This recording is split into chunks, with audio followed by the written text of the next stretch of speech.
Saludos, amantes del baloncesto. Los Juegos tuvieron que llegar a Italia para conseguir su máxima expansión. Aquel país era de ensueño. Las historias de las películas eran la realidad de cada día. En Roma se acabó la escasez. Los atletas podían comer todo lo que les apetecía y en la Villa Olímpica había el mínimo confort exigible. Era evidente que la década de los 60 iba a ser mucho más alegre. Estados Unidos presentó un equipo de cine. West, Lucas, Lane, Robertson, Ditchinger, Bellamy, todos eran estrellas. La selección española, harta de jugar amistosos, consiguió por fin entrar en unos Juegos Olímpicos. Saporta socializó una de sus múltiples ideas y apareció la Liga. Luego, a medias con Stankovic, inventó la Copa de Europa. Brasil fue campeona del mundo y en la NBA la final siempre la jugaban los Celtics y otro. Nuestras vidas se iban a acelerar. Había empezado la carrera espacial. La perra laica y algún mono ya no tocaban de pies en el suelo. Todo eso en el cuarto capítulo de Chócala. En 1957, la ciudad de Kansas fue invadida por los medios de comunicación. Tal expectación estaba motivada por la presencia del jugador que viste de negro y lleva el número 13, Wilt Chamberlain. La Universidad de Kansas se había hecho con este jugador de la Overbrook High School de Filadelfia, que medía 2'13". En la final que vemos, y a pesar de la presencia de Chamberlain, Kansas perdió en casa contra North Carolina, entrenada por Frank Maguire. Kansas solo había perdido 2 partidos en toda la temporada, pero en la final más emocionante de la historia de la Liga Universitaria, acabó cediendo en la tercera prórroga. El equipo de North Carolina se plantó en la final tras una serie de 27 victorias consecutivas, y aunque no tenía estrellas, formaba un bloque muy equilibrado. Los de Carolina se apoyaban en los aciertos en el tiro de Joe Quick, Pete Brennan, Tommy Kearse y especialmente su alero Lenny Rosenblatt. El trabajo bajo los aros de Chamberlain equilibraba la situación. En la última jugada, North Carolina pudo igualar con un tiro de Bob Young. El empate a 46 dio paso a la primera prórroga. De forma increíble, cada equipo solo anotó una canasta en las 2 primeras prórrogas, por lo que después de 10 minutos extras, el marcador estaba 48-48.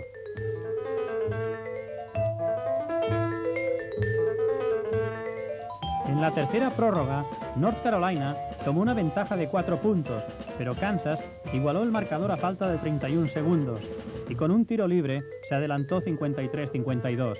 Los 10.700 espectadores locales que abarrotaban el Auditorium Municipal de Kansas ya saboreaban el triunfo.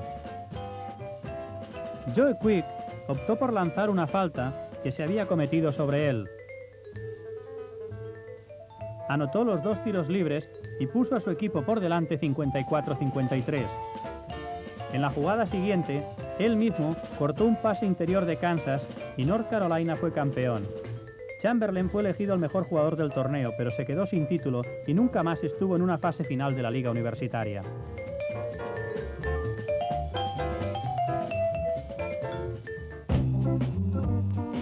En 1958, la final la jugaron Kentucky y Seattle. Ese año la figura fue el número 22 de Seattle, que viste de negro, Elgin Baylor, jugador de 1,93 que rompía la defensa con sus quiebros. El impopular varón Adolph Rapp consiguió su 4º título universitario para Kentucky al ganar 84-72. Rapp declaró que prefería ser el entrenador más odiado y con más triunfos que el perdedor más querido. Rapp dio una lección de estrategia en la final y mandó introducir todos los balones sobre John Kriegel, el jugador que era defendido por Baylor, de manera que a los 10 minutos de partido, Baylor ya tenía 3 faltas personales. Sus 25 puntos y 19 rebotes solo le sirvieron para ser elegido el jugador más valioso. Oscar Robertson nunca jugó la final universitaria. Perdió en 2 ocasiones las semifinales con Cincinnati, pero Robertson fue el mejor anotador en el 58, 59 y 60, y con un promedio de 35 puntos por partido, fue el primer estudiante de segundo año máximo anotador de la liga. En 1959, todo parecía indicar que Cincinnati con Oscar Robertson o West Virginia con Jerry West ganaría el campeonato, pero la victoria fue para California, que derrotó a los 2 favoritos. En la final que vemos, California, de negro, ganó a West Virginia 71-70. Jerry West, el número 44 de los de blanco, anotó 28 puntos y fue elegido el mejor jugador, pero al igual que Robertson nunca ganó la liga universitaria. Pete Newell llevó a los Osos Dorados de California a la victoria antes de ser entrenador olímpico en Roma. Con California jugaba el pívot Darrell Hinfock, número 40 de negro. California volvió a estar en la final en 1960, pero perdió ante Ohio. La nueva estrella era Jerry Lucas, el número 11 de Ohio, que viste de negro. un pívot de 2'03" que compartía equipo con John Havlicek, Larry Siegfried y Mel Nowell. Lucas, de la misma high school que Chamberlain, recibió 150 ofertas de diferentes universidades antes de decidirse por Ohio. Los 5 titulares de los Castañas de Indias, apodo de Ohio, entrenados por Fred Taylor, anotaron figuras dobles en la final.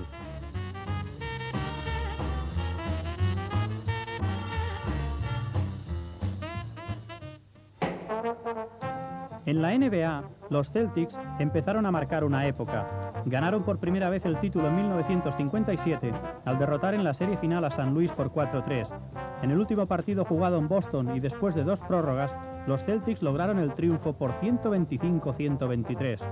Los Celtics, que visten de blanco, ya contaban con Bill Russell, el número 6, pero su gran figura era Bob Cousy, el número 14, que esa temporada fue líder de asistencias en la NBA. Otro jugador, Bill Sharman, el número 21, quedó primero en lanzamientos de tiros libres con un 91% de acierto. En el equipo de San Luis jugaban Bob Pettit y Ed Macauley, pero el dominio que iban a marcar los Celtics sería difícil de frenar.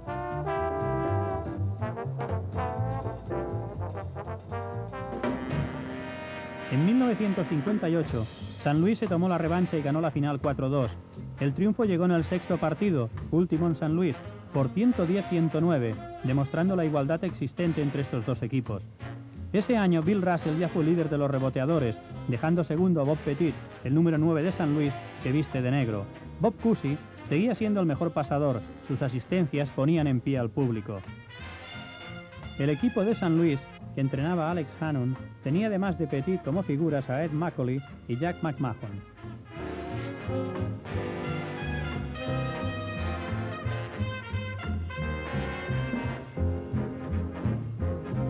Bob Pettit nació en 1932 en Baton Rouge y jugó en la Universidad de Louisiana State. Fue el jugador más valioso de la NBA en el 56 y 59. Fue Rookie del año en 1955. Tiene el récord de rebotes en un All-Star, 27. Ganó la NBA en el 58 con San Luis y fue máximo anotador en el 56 y 59. En el 56 también fue el máximo reboteador.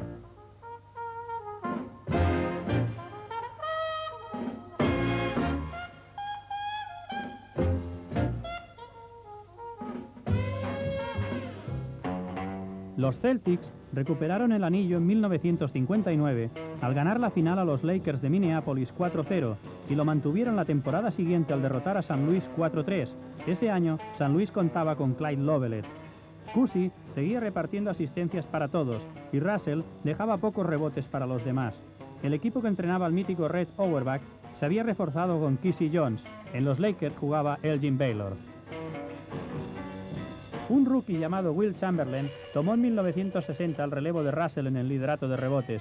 Chamberlain también fue máximo anotador de la NBA en su primer año profesional.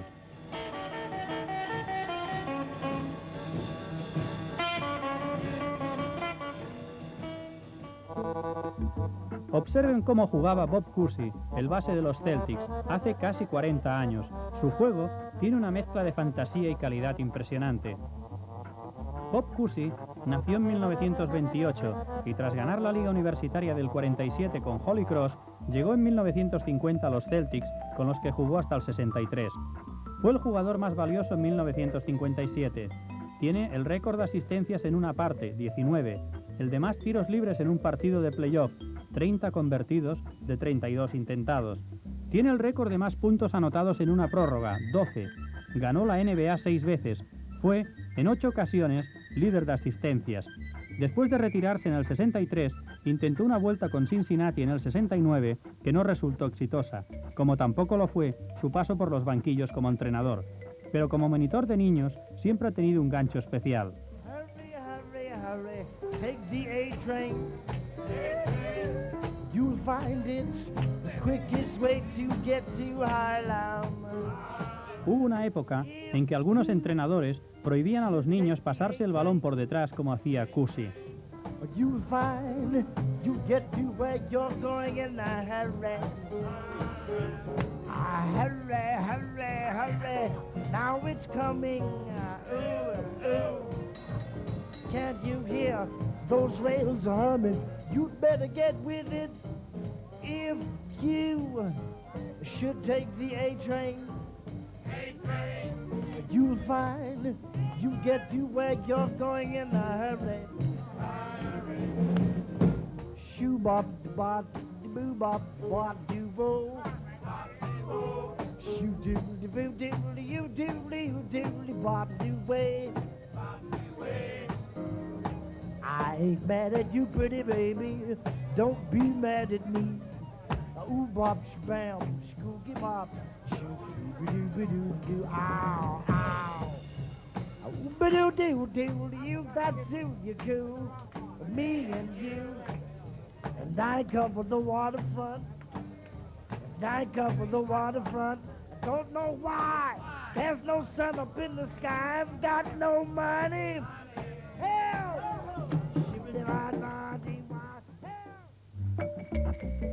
Lo que estaba claro es que todos los niños querían imitar a su ídolo.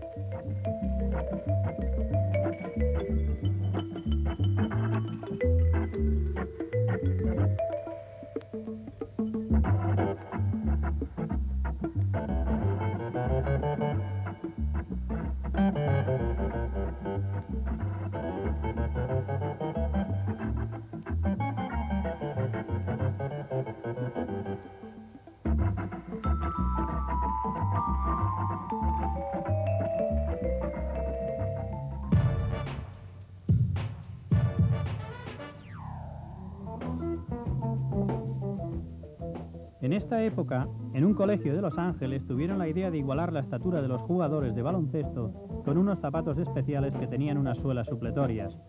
El objetivo no queda claro, ya que en estas imágenes vemos cómo los saltos son más altos y la diferencia es mayor. Por fortuna, la idea no siguió adelante.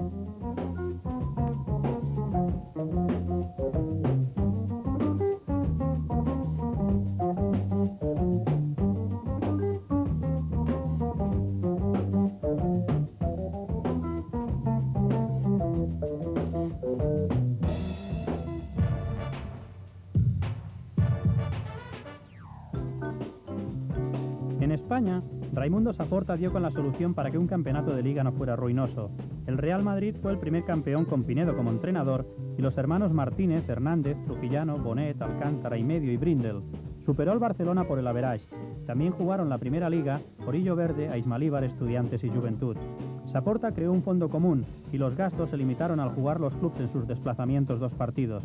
Se recaudaron 288.576 pesetas. Deducidos gastos, quedó un beneficio de unas 40.000 pesetas. El Madrid como campeón recibió 9.924 pesetas con 35 céntimos. La llegada del dinero profesionalizó el baloncesto y empezó la lucha por los fichajes.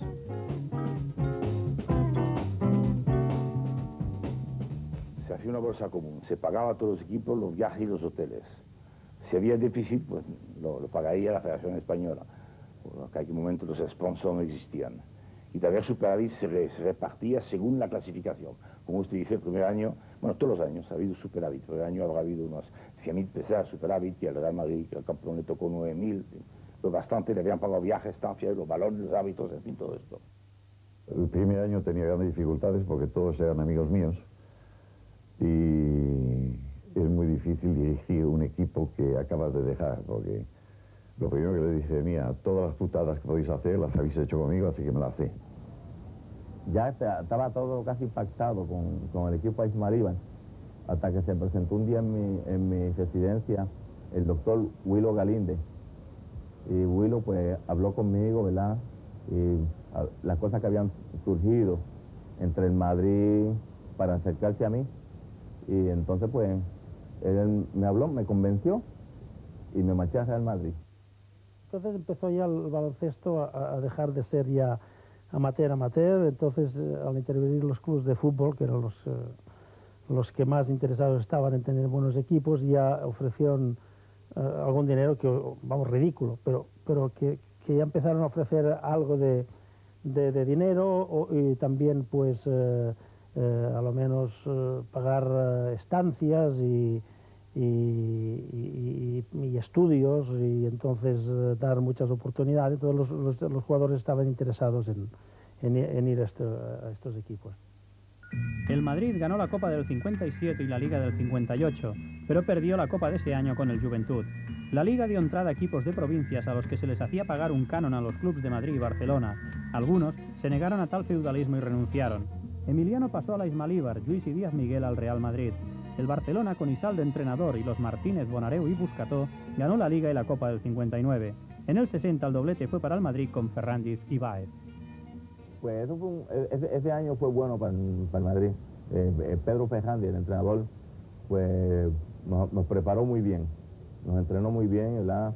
Nos motivó y fue la reivindicación del año anterior. Realmente yo encontré al primer equipo totalmente hundido y había que hacer una revolución interna. Yo entonces estaba entrenando al Esperia, subí mucha gente del Esperia muy joven y tuve que prescindir de los que yo consideraba que ya no eran utilizables. El baloncesto que he jugado yo es totalmente diferente, pero no en el juego, sino en la organización. Nosotros nos gustaba el baloncesto, lo hacíamos porque nos gustaba, porque éramos deportistas, lo sentíamos, nos ayudaban económicamente para poder vivir, subsistir, nada más, no se barajaban estas cifras que se barajan ahora de cientos de millones. O sea que en realidad lo hacíamos, éramos aficionados al deporte. La Unión Soviética seguía ganando campeonatos de Europa y España jugando amistosos. En el 59 hubo un mundial en Chile y venció Brasil, que ganó el partido decisivo a Estados Unidos 81-67. La URSS se negó a jugar con Formosa y perdió un título que pudo ser suyo. España dejó los amistosos y participó en el Europeo de Estambul en 1959. Ahí empezó una de las rachas más negras del baloncesto español al perder en la prórroga con Polonia. Se tardaría 17 años en ganarles un partido.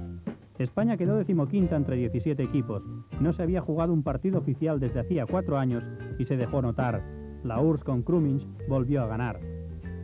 Después España acudió a los Mediterráneos de Beirut. Yugoslavia con Daneu fue oro y España plata. La selección la llevaban el triunvirato Ardevínez, Font y el árbitro Olivé. Kucharski era el entrenador. La plata libanesa fue para Uladell, Buscató, Capel, Díaz Miguel, Emiliano, Lasso, Lluís, Alfonso Martínez, Martos, Navarro, Parra y Sevillano.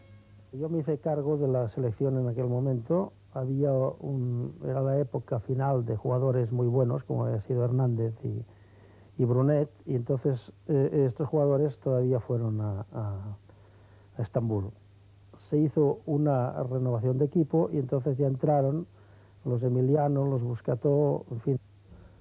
El público, yo pensaba al principio que eran gritos deportivos, pero ya eran políticos, decían algo así como Arabia Chamburría, y preguntamos qué quería decir. Creo que decía Arabia Unida, cosas de esas, ya cosas políticas. Claro, en aquellos momentos aquí habíamos pasado ya toda la posguerra, nosotros a nuestra edad no sabíamos lo que representaba hacer un movimiento político, ¿no? No entraba en nuestras cabezas, estábamos completamente aletargados. Recuerdo también con sorpresa, porque en aquel momento nos sorprendió muchísimo, que nosotros yendo a ver unos encuentros de boxeo, estábamos viendo cómo se peleaban dos en el cuadrilátero y de pronto la atención de la gente se centró totalmente en algo que sucedía alrededor. Había una pelea más importante entre dos árabes ahí, que estaban entre el público, que no lo que sucedía en el cuadrilátero, ¿no?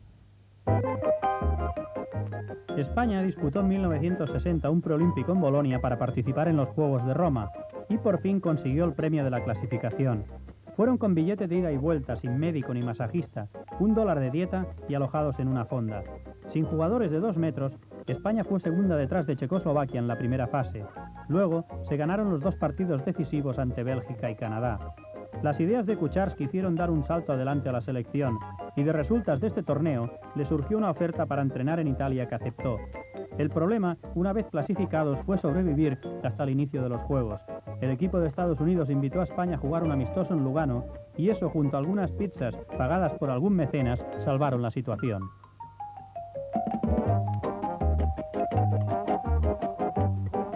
Bueno, realmente el torneo de Bolonia fue una explosión para todo el baloncesto nacional, porque de alguna manera nos presentábamos en el concierto internacional, bueno, como un equipo pequeño, como un equipo sin posibilidades, y la realidad es que conseguir una plaza para la Olimpiada de Roma pues fue todo un éxito.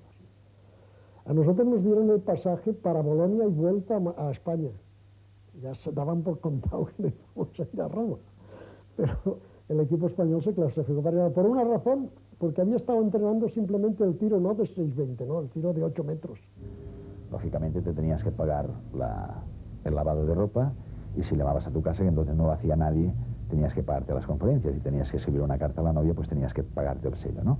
Entonces quiere decir que la federación yo no la he conocido en momentos bollantes jamás.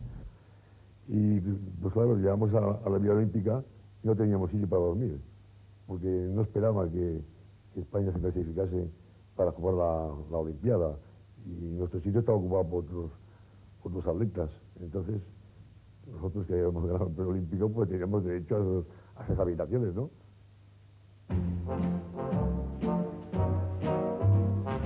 Saporta y Stankovic pusieron en marcha la primera Copa de Europa masculina en 1958 y un año más tarde la femenina.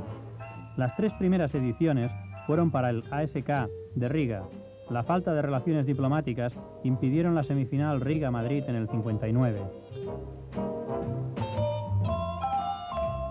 Todas las finales fueron a doble partido. En las 2 primeras, el ASK ganó al Academic de Sofía y en el 60 al Dinamo de Tbilisi.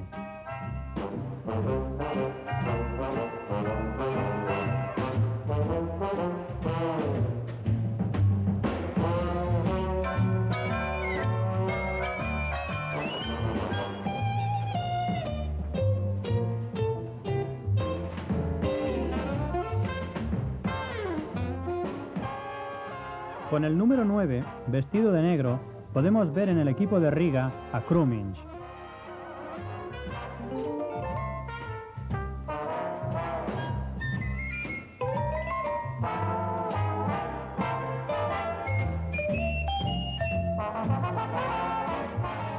El secretario general de la FIBA, William Jones, entregó la copa a los ganadores.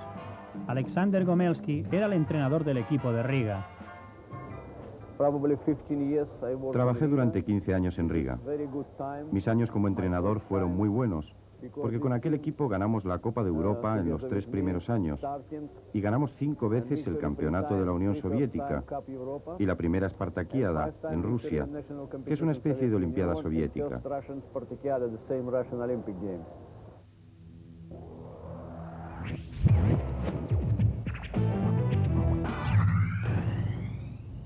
Chócala.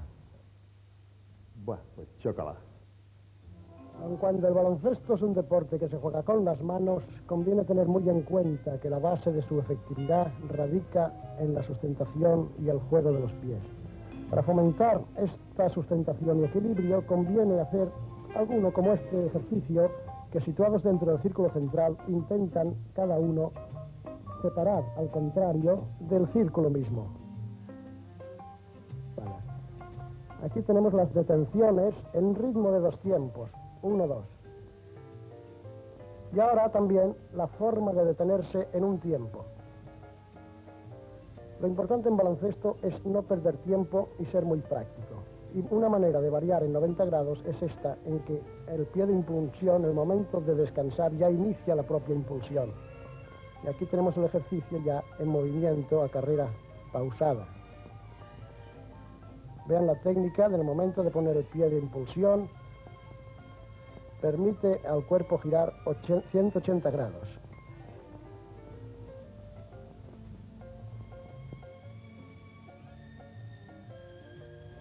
Y aquí un ejercicio colectivo en forma de circulación en 8 o en trenza, en que los jugadores de un equipo pueden practicar alrededor de la línea restringida, haciendo detenciones naturales.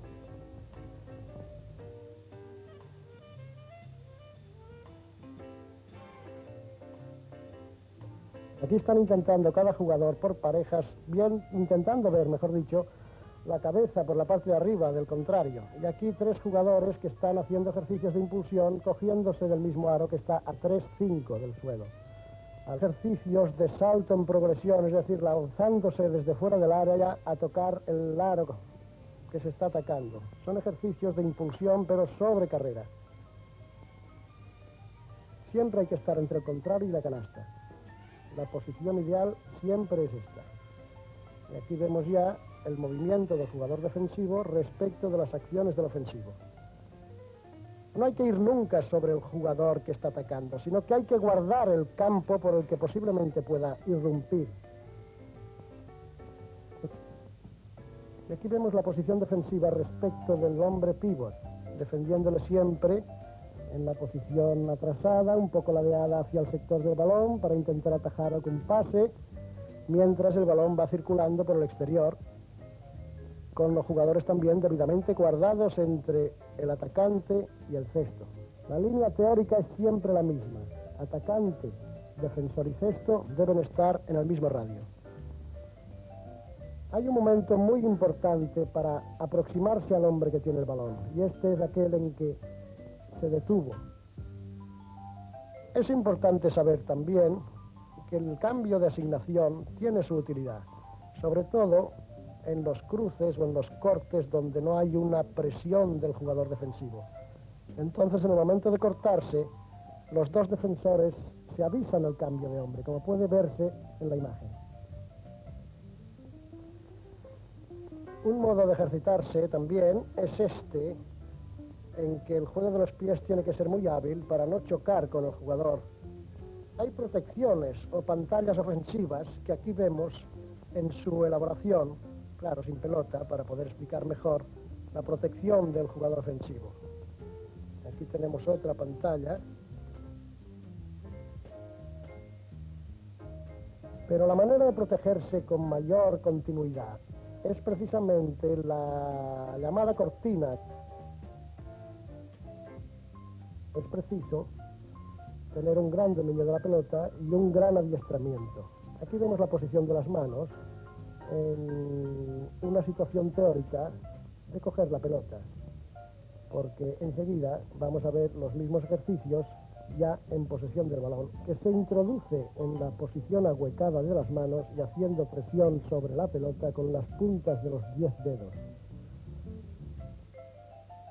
Es decir, el balón no se mueve, lo que se mueve son las muñecas. El balón está fijamente situado y presionado por las yemas de los 10 dedos. Y aquí vemos otros ejercicios complementarios del juego, como es la manera de pivotar.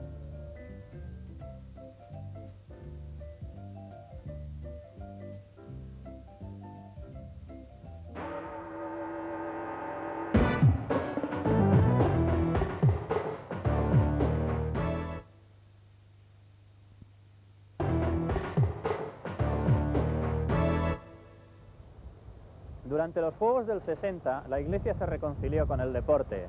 El Papa Juan XXIII recibió a los participantes en la plaza de San Pedro del Vaticano, enmendando el error que había cometido el obispo de Milán, San Ambrosio, cuando aconsejó la suspensión de los Juegos Olímpicos de la Antigüedad en el año 385 al declararlos paganos. Las campanas de Roma, que son muchas, doblaron en honor del deporte. La revolución cubana había llevado a Fidel Castro al poder. Cuba iba a convertirse en el paraíso ideológico para todos los que creían que había algo más que la oferta capitalista. La Unión Soviética le dio apoyo comprando grandes cantidades de azúcar, todo lo contrario que Estados Unidos, que dejó de endulzar su vida con la caña cubana. Las dos grandes potencias jugaban a los espías. El avión U-2 fue abatido en la URSS y su piloto, Francis Gary Powers, capturado y sentenciado a 10 años de prisión por espionaje. La perestroika quedaba lejos. Nikita Khrushchev reclamaba enérgicamente en la ONU, a veces zapato en mano, atención para sus intervenciones. Con el nombre de Novit, la empresa Shirley Drug de Illinois sacó al mercado la primera píldora anticonceptiva. La posibilidad de tener relaciones sexuales sin apenas riesgo de embarazo hizo que este nuevo producto tuviera una rápida expansión. África vivía días de independencia. El Congo fue un ejemplo copiado rápidamente. Los europeos salían por piernas en más de un lugar. El rey Balduino se casaba con Fabiola de Mora y Aragón. La televisión permitió a millones de personas apreciar la capa real de bisón blanco que lucía la esposa del rey que un día se abstendría de reinar. En Estados Unidos, John Fitzgerald Kennedy ganaba las elecciones más apretadas del siglo. En España empezaba a funcionar el 091. Franco abandonó Barcelona ante la acogida poco cordial que había recibido. 4 días antes, el gobernador civil impidió que el cant de la señera fuera interpretado en el Palau de la Música. El conocido médico y banquero Jordi Pujol fue detenido como cabecilla de los incidentes de protesta que se originaron durante el concierto. El 54% de las carreteras españolas se encontraban en mal estado. Más de 2 millones de españoles trabajaban en el extranjero. y de un censo superior a los 30 millones, más del 10% eran analfabetos. Eso sí, las playas estaban seguras. El Ministerio de Gobierno recordó la prohibición del uso del 2 piezas para las mujeres y el slip para los hombres. Los españoles se motorizaban. El 600 resistiría varias generaciones. El primer 600 puesto en la calle fue para un hijo del general Muñoz Grandes. Otros funcionaban en el 4x4 en las divertidas isetas.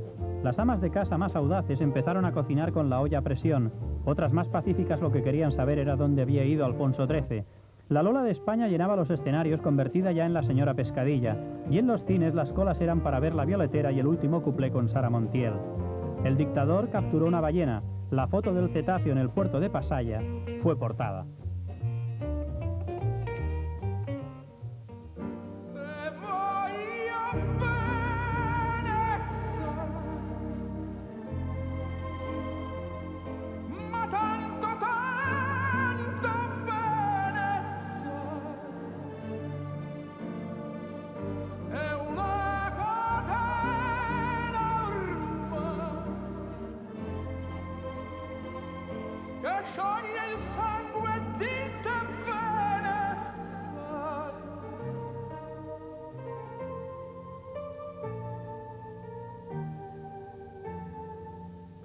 Potenza della lirica, dove ogni dramma è un falso, e con un po' di truffa e con la mimica puoi diventare un altro.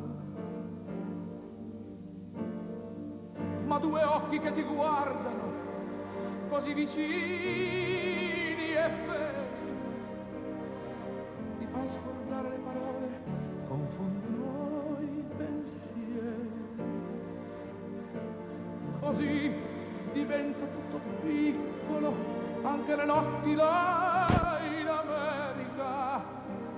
Ti volti e vedi la tua vita come la scia d'un'elica. Ma sì, è la vita che finisce, ma lui non ci pensò poi tanto. Anzi, si sentiva già felice e ricominciò il suo canto. Te voglio bene assai, ma tanto, tanto bene sai, è una catena ormai che scioglie il sangue di te bene sai. Te voglio bene assai, ma tanto, tanto bene sai, è una catena ormai. Los Juegos de Roma supusieron un nuevo récord de participación. En este estadio olímpico desfilaron 83 países el día de la inauguración. Los alemanes lo hicieron en un solo equipo. No hubo problemas políticos. Italia fue un gran anfitrión, quedó tercera en el medallero y consiguió hasta 13 medallas de oro. Entre los numerosos atletas que destacaron en estos Juegos, Wilma Rudolph, Cassius Clay y Abebe Bikila, quien más sorprendió fue el equipo de Estados Unidos de baloncesto.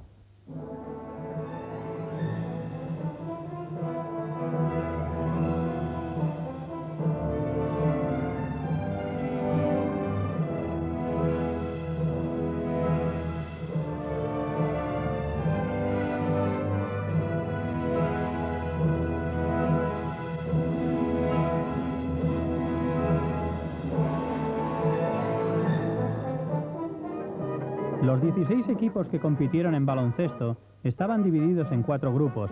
En el A, Estados Unidos e Italia no dieron opción a Hungría y Japón. Estados Unidos no quiso humillar a Italia y solo la derrotó por 88-54. En el B, Checoslovaquia y Yugoslavia se clasificaron por delante de Francia y Bulgaria. Los franceses perdieron por un punto con Yugoslavia y a Bulgaria no le sirvió de nada ganar a Checoslovaquia.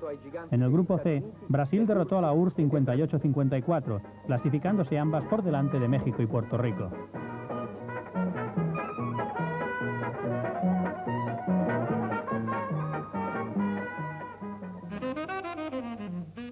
En el grupo D, España debutó en unos juegos con un triunfo sobre Uruguay por 77-72 en la prórroga. Luego vendría el tropiezo con Filipinas 82-84. Buscató fue lesionado y ya no pudo jugar el resto del torneo.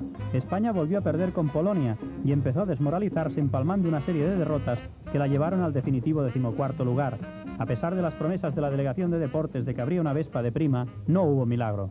Yo lo recuerdo personalmente con mucha tristeza porque a falta de 8 minutos yo me lesioné, tuve una lesión importante, la más importante que he tenido en mi vida deportiva. Cuando íbamos ganando de 13 o 14 puntos, yo me fui a la caseta en aquel momento, lesionado, y confiado de que casi ya estábamos entre los 8 primeros. No fue así, tuvimos mala suerte, hubo una batalla campal increíble.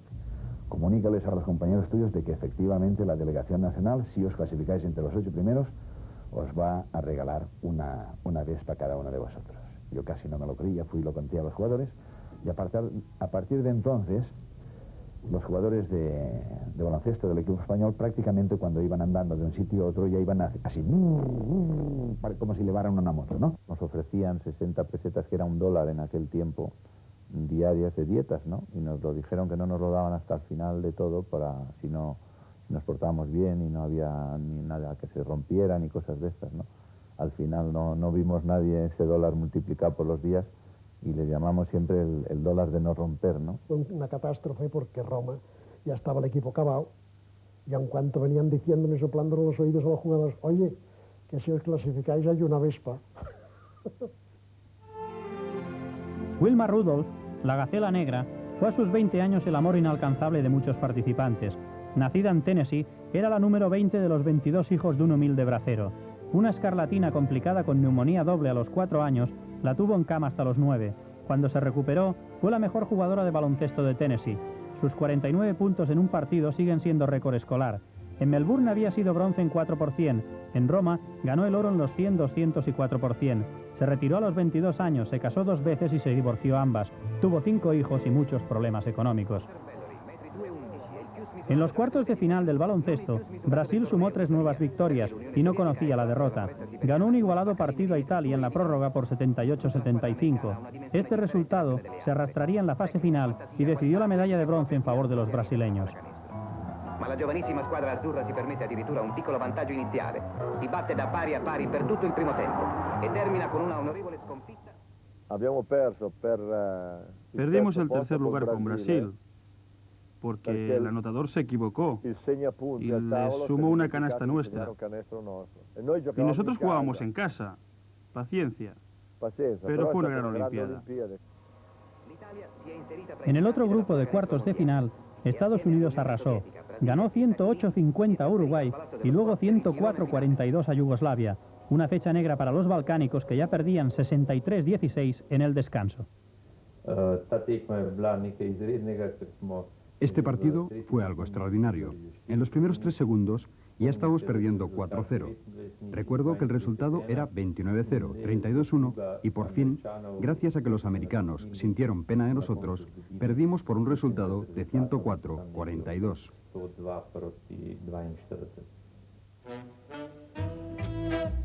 Los norteamericanos no fueron centenarios ante la URSS, pero ganaron cómodamente 81-57.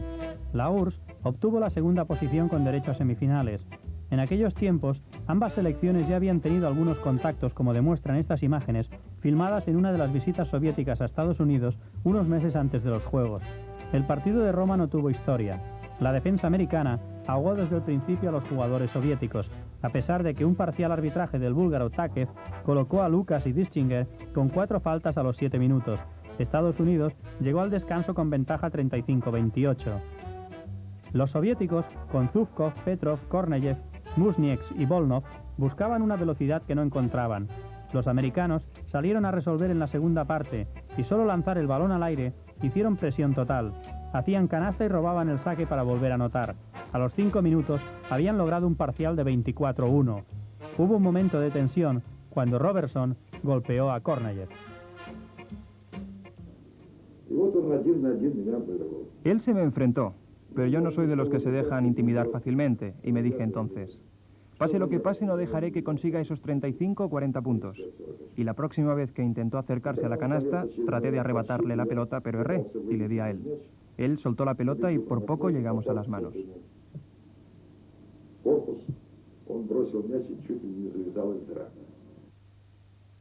No me sorprende, estoy seguro que intentaron evitar que marcase, pero teníamos otros jugadores en nuestro equipo a los que podíamos pasar la pelota, y eso es lo que me enseñaron a hacer, pasar la pelota a jugadores desmarcados. No recuerdo cuál fue el resultado del partido, pero sé que los superamos. Tenían un jugador muy alto llamado Krumich, pero no se atrevían a dejarle jugar contra nosotros, puesto que no era ni muy rápido ni muy ágil.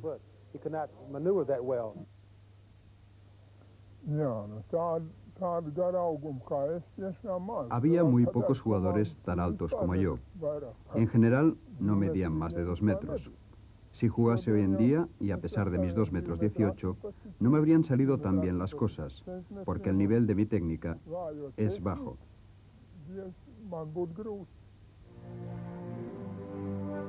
Abebe Bikila llegó de Etiopía 30 años después de ser invadida por Mussolini para cruzar en triunfador el arco de Constantino en una noche mágica. Tenía 28 años, medía 1,77 y era cabo de la Guardia Imperial del Negus. Su marca en la maratón fue de escándalo, 2 horas 15 minutos 16 segundos, 8 minutos menos que Zatopek y descalzo. 3 semanas después de ser operado de apendicitis, repitió oro en Tokio, aunque allí le obligaron a calzarse. La vida fue injusta con él. Un accidente de tráfico lo postró en una silla de ruedas antes de morir de un derrame cerebral en octubre del 73. Las costumbres cambiaron en aquellos Juegos. La medicina y la alimentación empezó a contar en la preparación de los atletas. Un buen plato de espaguetis o un helado italiano se convirtieron en un doping light desconocido hasta ese momento. Se habla de que 600.000 turistas desafiaron el calor infernal del Ferragosto romano para asistir in situ a los Juegos. Los 4 mejores equipos de baloncesto jugaron una liga final. La URSS consiguió derrotar al invicto Brasil por 64-62 y le ganó la medalla de plata. Los italianos se colaron en esta fase definitiva, pero fueron derrotados por soviéticos y americanos, quedando cuartos. Para todos, estaba clara la superioridad de los americanos. Estados Unidos mandó a Roma una selección imbatible, con Oscar Robertson, Jerry West, Jerry Lucas, un equipo fortísimo. No tuvieron ningún tipo de obstáculo en vencer a cualquier selección, y los que les pusieron más problemas fuimos los brasileños. Probablemente fuimos los que ofrecimos más resistencia y aún así perdimos de 26 puntos, pero fueron muy importantes estos juegos porque vencimos a los italianos y a los soviéticos.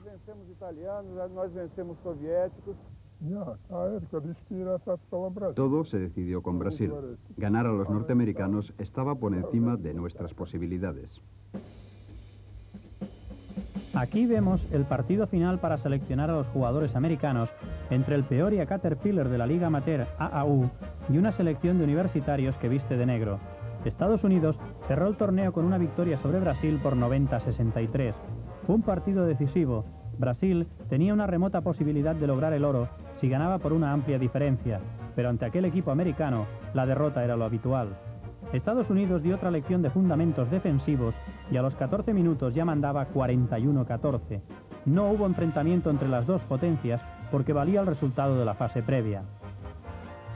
10 de aquellos fabulosos jugadores que designó Pete Newell llegaron a ser estrellas de la NBA. Los elegidos para el oro fueron Jay Arnett, Walter Bellamy, Robert Busser, Terry Ditchinger, Adrian Smith, Bardet Haldorson, Darrell Hinhoff, Allen Kelly, Lester Lane, Jerry West, Jerry Lucas y Oscar Robertson. Newell tuvo que idear sistemas para que todos entraran en juego, partiendo de que muchos de estos jugadores estaban acostumbrados a tener siempre el balón en su poder.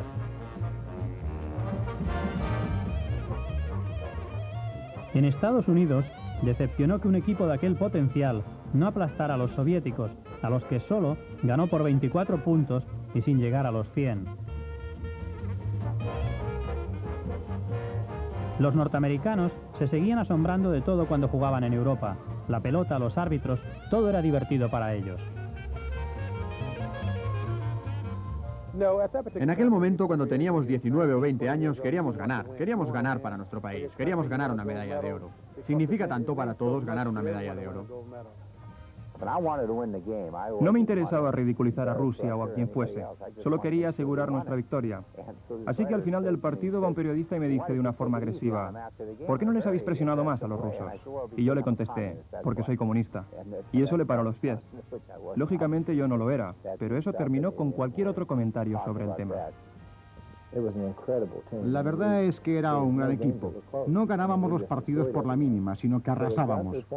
Sabías que ibas a ganar y a ganar a lo grande. Y podía más la diversión que esto nos proporcionaba que el posible peligro de que alguien pudiera llegar a derrotarnos.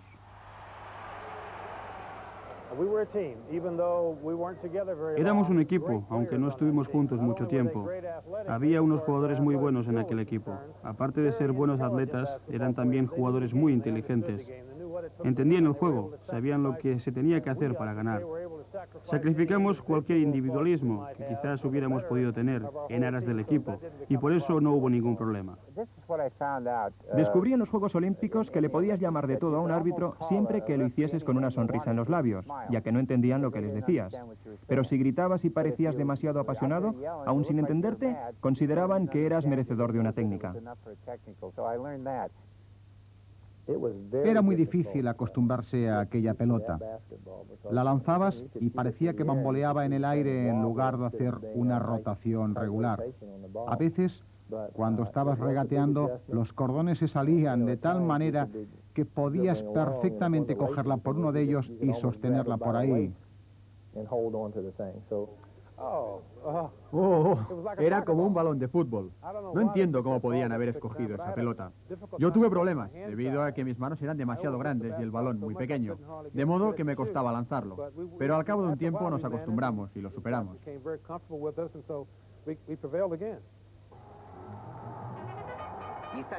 La fiesta italiana llegaba a su fin. Era el momento de recoger los trofeos.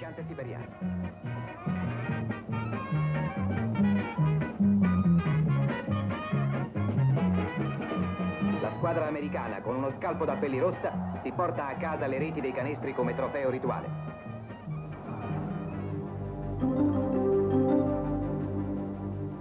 En el podium romano, Estados Unidos recibió el oro, la Unión Soviética la plata y Brasil el bronce. Estados Unidos anotó 102 puntos a favor de promedio por partido, superando por primera vez la barrera de los 100 y encajó apenas 59. La URSS se quedó en 74 y 69 y Brasil sumó tantos como recibió, 72.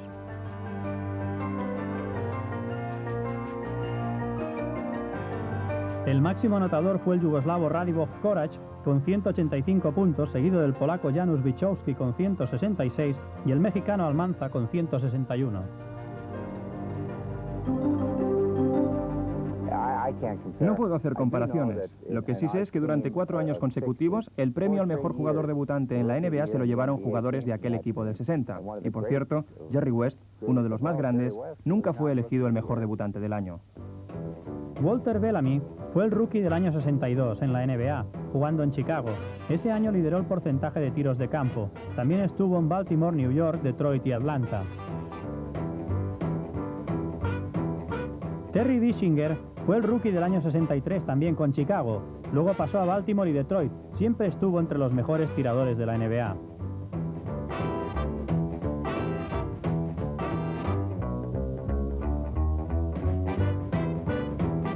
Jerry Lucas fue rookie del año 64 con Cincinnati, campeón universitario con Ohio en el 60, tiene un sinfín de récords universitarios y es uno de los pocos jugadores que dejó la universidad con un promedio de más de 20 puntos y 20 rebotes por partido. Ganó la NBA en el 73 con los Knicks. Creo que soy el único jugador de la historia del baloncesto americano que jugó en un equipo ganador. Un equipo que ganó el torneo estatal de colegios, un equipo que ganó el torneo universitario, un equipo olímpico que ganó una medalla de oro y un equipo campeón mundial de profesionales.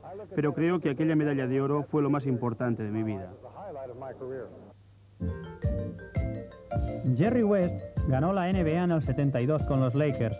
Es un especialista en tiros libres de los que tiene varios récords. Fue máximo anotador de la NBA en el 70 y líder de asistencias en el 72. Jugó siempre en los Lakers y actualmente es general manager del club. Su mecanismo de tiro era perfecto. Un incendio que destruyó su casa acabó con todos sus trofeos y recuerdos del baloncesto. Solo se salvó la medalla de oro de Roma.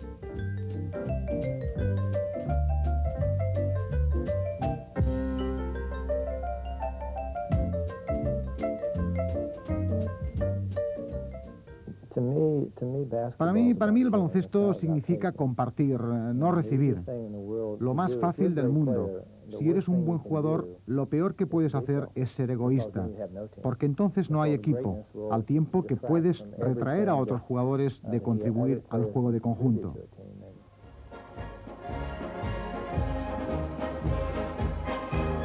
Oscar Palmer Robertson, conocido como Big O, el Gran O, nació en Charlotte en 1938. Jugó 10 años en Cincinnati y 2 en Milwaukee. Fue rookie del año 61 y jugador más valioso del 64. Tiene el récord de más tiros libres, asistencias y rebotes logrados por un base en la NBA. Ganó el título en el 71 con los Bucks de Milwaukee. 6 temporadas fue el líder en asistencias en la NBA y había sido 3 veces máximo anotador de la liga universitaria con Cincinnati.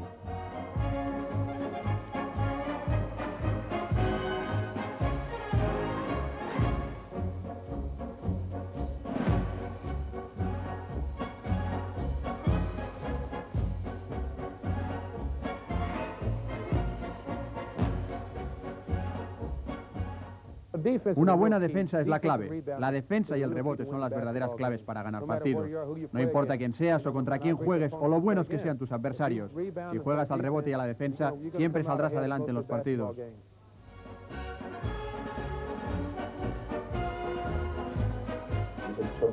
Chocolate. Chocolate. Chocolate. Chocolate. Chocolate. Chocolate. Well, excuse me, it is chocolate? Chocolate. Chocolate. I wrote this song so you can hear me, 'cause it's been so long since you were near. What you want me to do? I'm lost without you. What did I do wrong to cause you to leave me? Since you've been gone, you've done nothing but grieve. What you want me to do? I'm lost without you.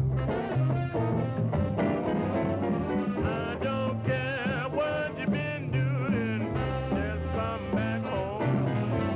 Darling, you're leading my life to ruin. I'm so all alone.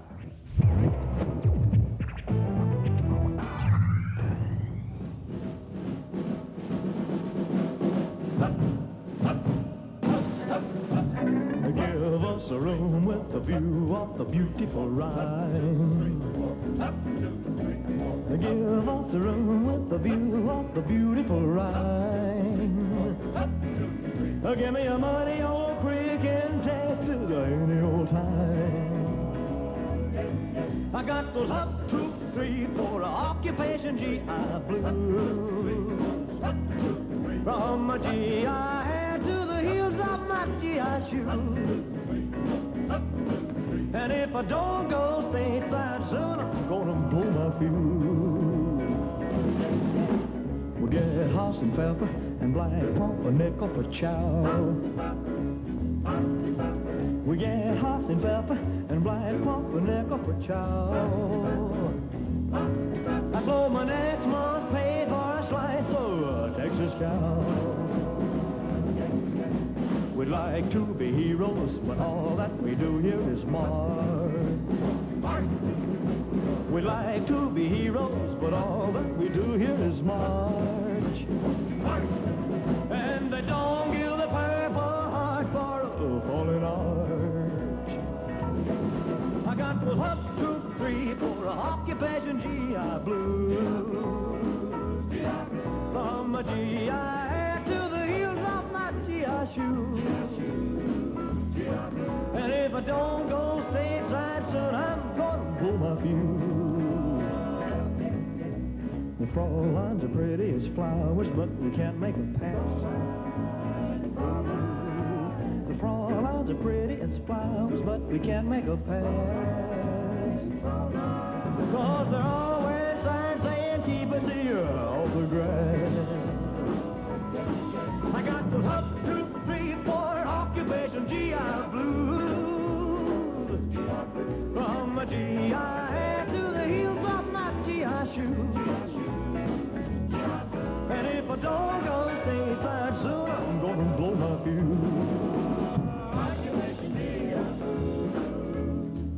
Occupation GI Blues. Occupation GI Blues. Ready.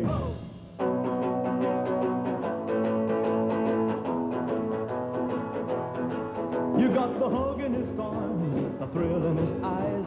You just my style and you just the right size. Gonna stop the shoving around.